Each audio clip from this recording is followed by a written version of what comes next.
Welcome to Russian History with Dr. Brovkin. Today I'd like to talk about what happened after Stalin died. In the preceding videos I discussed various aspects of Stalinism, and then there were several videos on the World War II, the Great Patriotic War. Now I'd like to assess the question, how stable was the Soviet system when Stalin died? Was his creation something that was going to last? Were there any structural problems with the Stalinist totalitarian system that was created in the 1930s that undermined it in the future? And the short answer to all of these questions, yes. There were fundamental problems with the way Stalin set up his system, both domestically and internationally. And in fact, my thesis is that the collapse of the Soviet Union was a direct result of Stalinism. In other words, Stalin destroyed the system that he created because of the way it was set up. And now let's go one by one and examine both domestic and foreign issues of structural deficiencies of the Soviet Union as a union of Soviet republics and as a communist empire, or the Soviet domination of Eastern Europe. Now, we start with factors of stability in discussing domestic situation. Something happened in World War II that actually created a serious factor of stability because of the legitimation of the Soviet regime and of Stalinism in World War II. Now, Russia suffered so much that it was a kind of a fundamental experience of the victory in the war that united Soviet people and in a sense created a new type of Soviet patriotism, acceptance of the Soviet system, acceptance of Stalin and of the Soviet flag, the red banner under which millions of soldiers went to battle. And that could be felt even today. The one thing that unites all Russian people, and in many Soviet republics as well, is the victory in World War II and the suffering that they all experienced. So this is something that was a great legitimation. It's very important to understand that before World War II, in the 1930s, Stalin's regime was hated by most peasants. It was even the elites were terrified with the endless purges and terror. So there was no legitimacy, and it was pretty much upheld by terrorizing the population into submission. After World War II, there was a degree of stability that was created by that victory. However, it was way outweighed by the other factors of instability. And let's just look first at the structure of the Soviet Union. In theory, it was a union of Soviet Socialist republics. In theory, every republic was sovereign and actually had by constitution a right to leave the Soviet Union, something that it did. In reality, all these rights were fake because it was controlled, all these institutions, the parliaments and union republics, the Soviet, Supreme Soviets, the parliaments, the laws, all the attributes of sovereignty were in fact fake, and it was all controlled by the Communist Party of the Soviet Union, which means by the Politburo, in fact by Comrade Stalin personally. So this suggests that once you have a weakening of the party, whatever the reason may be in the future, that edifice may crumble because it was fake. The unity was not real unity, and once people had a chance to assert the real unity, the Soviet Union was going to disintegrate. Now, another reason for this profound weakness of the Soviet Union was the conquest of the Baltic states and of Western Ukraine as we know it now. Now, these republics were independent states, and of course they resented and never accepted, the vast majority of their population never accepted incorporation into the Soviet Union. Especially this is the case in the Baltic states and in Western Ukraine.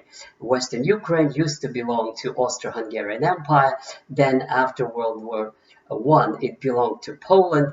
There was a great resentment of Ukrainians towards the Poles, and the last thing they wanted was to be incorporated in the Soviet Union. It's a very strange and separate story that I cannot deal with here, but suffice it to say that Mr. Bandera, who was the leader of Western Ukraine, openly collaborated with Hitler, so much he hated Stalin and the Stalinist regime, and Russia with it as well.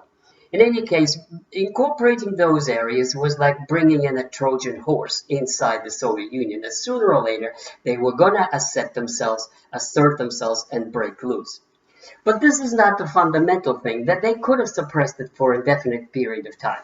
The more fundamental issue was the structure of the Communist Party itself. And that is the greatest cause of the collapse of the Soviet system that Stalin created.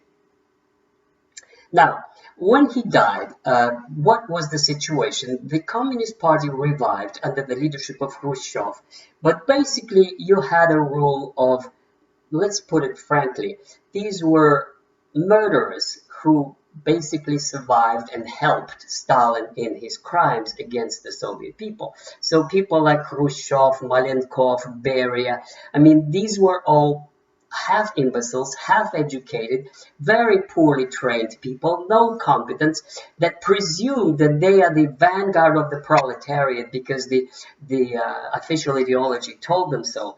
They were totally unprepared for the contemporary world. They had primitive education. They had no idea about modern economics. They had no idea about modern government, about efficiency, about running industry. All they knew how to do is how to obey orders of Comrade Stalin.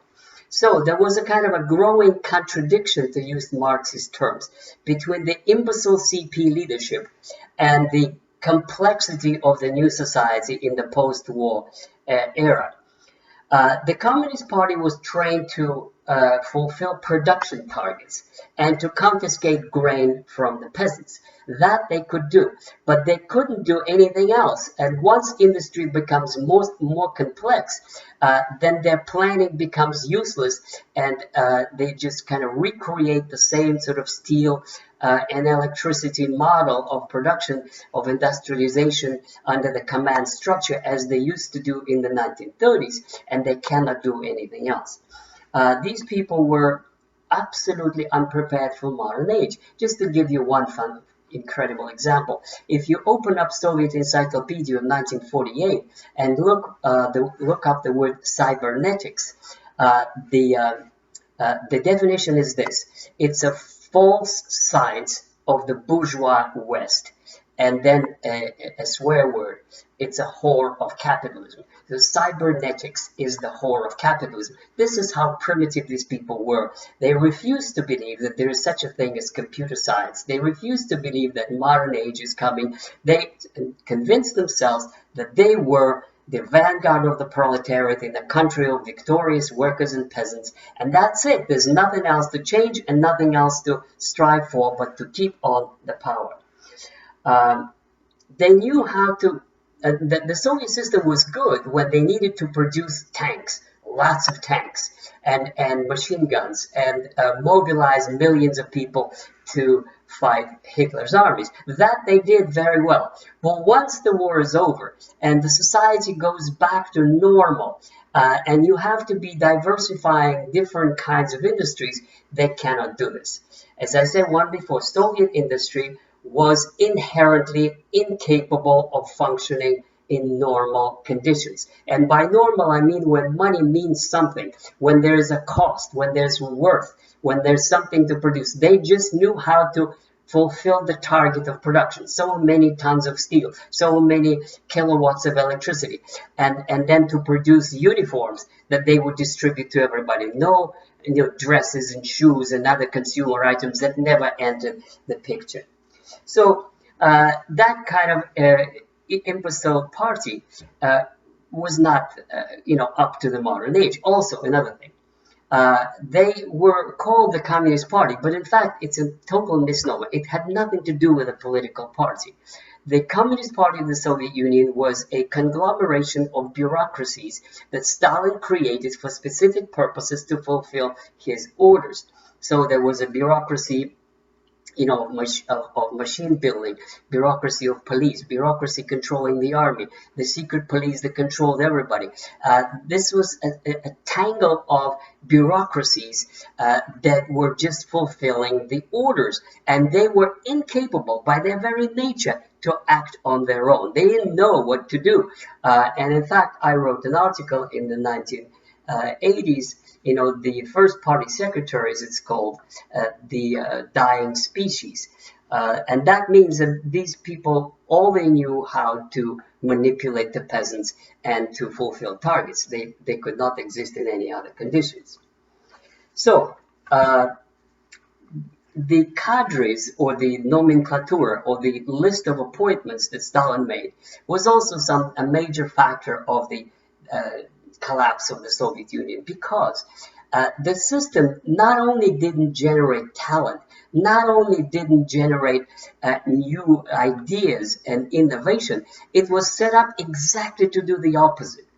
Stalin changed the Communist Party, as we have seen in many previous videos of mine, several times. The first time, he replaced everybody who was for NEP in 1929-30. This was a huge purge, and everybody who supported NEP, New Economic Policy, market economy, were just purged. This was already after he had purged everybody who had been for Trotsky or for any other official oppositions in the 1920s. Then there was a purge in the 1934, exchange of party documents. Then there was new membership requirement purge in 1935. And then finally, there was this huge purge, which means killing people, 1 million of those communists, in 1937-38. So he changed the party completely, and he made it into obedient tool that nobody asks any questions. Nobody has any ideas. Nobody even wants to have any ideas, because that is dangerous. You obey. This kind of party was incapable of running the country in the modern age after World War II. Now, finally, the point is that once the Communist Party weakened, the crumbling process began. Why did it weaken? So this is the process of the 1960s and 1970s. And again, you can watch my video, Russia under Brezhnev, was there a stagnation? And the answer is that yes, there was a stagnation. It was the stagnation of the Communist Party. It was getting older, and it was being, the generation of Brezhnevs, the sort of the young Turks of the 1930s, obedient to kill as many as necessary on Stalin's orders. They were still in power in the 1960s and 70s and 80s. They were just getting into their 70s and 80s, and they were going to die one after another, incapable of leadership. What was going on in the society is the process that I described in other videos, which is a revival of Russian culture, a revival of Russian intelligentsia, a revival of new ideas. And in my other video, I said that Stalin was a good student of Machiavelli, and he used a lot of his advice in how to purge the system from those opponents. You get rid of everybody who could potentially harm you. But he also, there's a chapter in Machiavelli where he says that it's very, very difficult to control in a long time principalities that are used to liberty and self-government. And so this is the point. Russia cannot be held under terror forever. It's a country with great cultural traditions, and eventually the new generation, post-war generation, my generation grew up, and people were starting questions. Why is it that the Constitution says we have freedom of speech, and in fact KGB is harassing everybody who is trying to have this right of free speech? Why is it that there was supposed to be free democratic elections to the Soviets and by Constitution, and there is nothing like that? There's a kind of a guaranteed Communist Party dictatorship, even though these people are corrupt, they're uneducated, they're stupid, and they cannot run the country efficiently. So this is the point. In the 1960s and 70s, there's this new generation asking new questions, and the Bolsheviks, the Communist Party, has no answers. They don't know how to answer these questions. They just kind of shut up and obey. This is what the KGB was trying to do, but little by little it was beginning to crumble. So finally, the biggest question for the collapse of the Soviet Union and the Stalinist system is Stalin himself, because he had created a system based on force, on coercion, on terror, and on lies. And that cannot last forever. The lies would be exposed, the coercion people would be tired of, the new generation would be asking new questions. So revival of Russian culture and revival of Russian intelligentsia was brought to power Gorbachev, and with him the collapse of the Soviet system.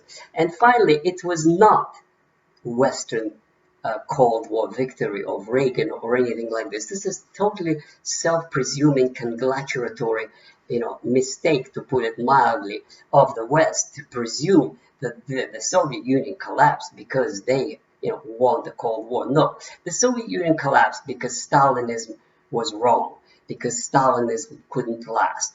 It collapsed because Russian and other republics, Ukrainian, Baltic, and other republics, culture and new generation with the ideas of dignity, human rights, democracy, and liberty came to power, and that had to be, and there couldn't be any other way. Thank you very much. Don't forget to subscribe to Russian History with Dr. Brovkin, and you can also order, I will let you know how, History with Dr. Brovkin t-shirt. Thank you, and see you soon. Bye-bye.